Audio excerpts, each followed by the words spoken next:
Okay, everybody, I am so excited today because I am joined by Auli'i Cravalho, aka AJ, in the new rom-com Crush, which is on Hulu now. How you doing today? I'm so good. How are you?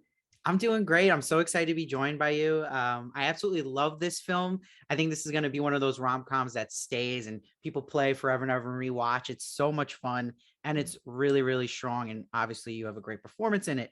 Now, were you always going to play AJ in this film? Yes, I was. It was offered like if I wanted to audition for Paige, but I knew I wanted to lend my voice to AJ because she was so different than any woman I had ever played before. So yeah, I always knew. Okay, cool. So, was there a part two that do you know if it was like something you had to audition for, or was it planned out the part for you? Was it written for you? No, no, no, no. I definitely auditioned for her.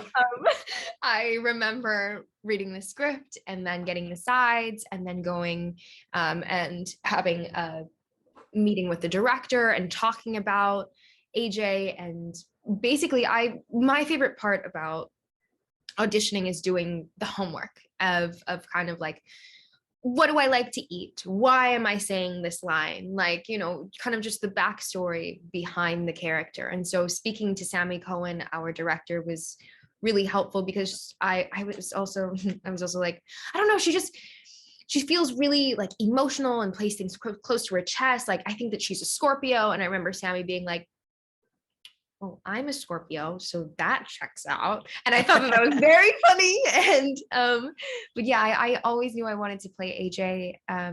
I loved her physical strengths. I loved that she was seemingly like a perfectionist and she never wanted to be runner up. She worked very hard in track and very hard in school. And also juxtaposed next to Gabriella, who is her sister, who is seemingly perfect. There were just so Right. many traits about AJ that just left me like yearning. I was like, oh, I want to, I want to play her. Please let me. And thankfully Yeah, I thankfully you did, and you kill it. did. And also, what I'm interested to know too is this film gets so much right in the queer rom com area where that can get messed up a lot. Now, do you have any particular things you think like what is the key to avoid like a pitfall? Like what would be a pitfall to you see in other kind of queer rom coms that have kind of dropped the ball? You think? I think, okay, let me tell you what I think like makes a good rom-com. How about that? Okay. I there's got to be the slow burn to the kiss. There's got to be an epic kiss. Yes. Um there is always some type of miscommunication that sets the two characters on different trails. And then it also has to be funny. So with that formula in place, I think Crush knocks it out of the park. Our humor is so so on the nose. I absolutely loved that. I remember when I read the script, I was like, this is so Gen Z. Like, Sure. it's very honest and open and sex positive as well. Yeah, I'm very proud of our rom-com. No, and it definitely hits all those things you mentioned. I also think it hits too is the chemistry of its leads is like off the charts. So does that, is that something that you can't control? It just happens or it doesn't, or can you actually work at that? I think you can work at it. I think it speaks to being a good actor. You know what I mean? Like, I worked very hard with Rowan to like perfect those scenes, and with Sammy as well. Sammy Cohen, our director, like, it's the slow burn, you know what I mean? So it's about slowly building up their relationship. And my favorite scene between the two characters, Paige and AJ, is when we're side by side and we're talking about how it felt and what it meant to come out to our Mm, respective families, as well as what it feels like for myself to be constantly compared to my like sister who is seemingly perfect and always mm. standing in her shadow. And like, it's these conversations that take it from a first crush to a first love, and that was really beautiful to figure out and to find.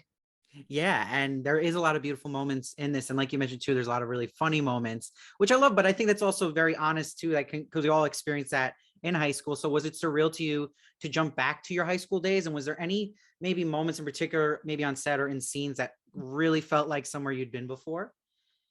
I mean, as soon as you step back into a high school, you're like, oh God, I'm surrounded by lockers. And then once you add in, we had fantastic background to most were native to Syracuse, New York, where we were filming.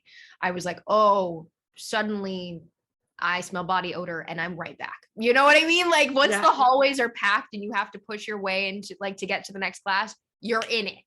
yeah. So that was really fun. Yeah, and to play a high schooler, like it comes naturally to me. You know, like I'm 21, but my high school experience was, I suppose, very different from what other people's were. Like I finished my high school online. I received my diploma from my school, but I also went to an all Hawaiian school before getting pulled out to finish like the press tour for Moana, which, you know, like derailed my normal schooling process. So I think whenever I play a high school character, I'm always like, I cherish it a little bit. I'm like, remember when all I had to do was go to class, you know, like I didn't quite appreciate it when I was there, but through my characters, I get to relive it over and over and over again. That's awesome. I guess that's the beauty of acting in a sense too. And you just mentioned Moana too, and I have to bring up, it's my nephew's favorite film. So this is like exciting for me talking to you for him. And I have to ask too, do you still pinch yourself from time to time that you are a Disney princess? Is that something that like, do you think about that a lot, or is it just used to it?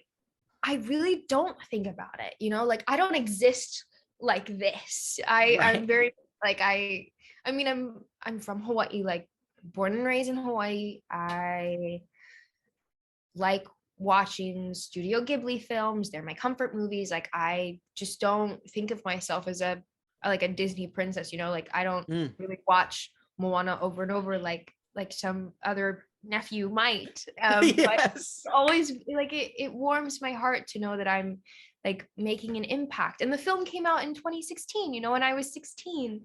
So for me, it was incredible. But I was like, what's next? Do I still get to be in this industry or am I a one-hit wonder? You know, so Right. to look back on it is very special. But in the moment, I couldn't have fathomed how far it would take me. And speaking of how far things will take you, How Far I'll Go hit 1 billion views on YouTube, which you had shared on Instagram, which is incredible. Yeah. But that's also such tribute to how great of a singer you are. So I wonder, is singing or acting the true love, or is it equal in your eyes? Like, do you kind of have a preference? It's so hard to say. I've always been singing, always been singing. When I was younger, I sang in church choir and in concert glee. Singing comes easy to me, and that's like it's a God-given talent. Like it's something that I love, but it's also something that I don't take notes on very well. You know what I mean? Like I don't want people to be criticizing my singing or to be criticizing my, because I write as well, but like these are mine. Like this is mine. Whereas acting, I can take a step back because that's a character, you know, and I'm receiving a note to play a character better. Whereas my lyrics and my music come straight from my soul. So that's my baby. I love both of them, but they're completely different beasts. Totally. And that's a great answer and a beautiful answer. And I'm happy to see you do both and that you crush it at both. Now, the elephant in the room, I have to ask, on March 6th, you tweeted, "Say no to mayonnaise." That is a hugely controversial statement. Okay. What is your beef with mayo? I don't like it. also, I have a specific beef because I get called Aulii sometimes because I can't say Aulii, and instead they call me Aulii, and that pisses me off. So you know what? Say no to mayonnaise. Join in on it. I still know what I said. Wow, I think you might have converted me to that. I will stop putting mayo in my tuna. Thank you.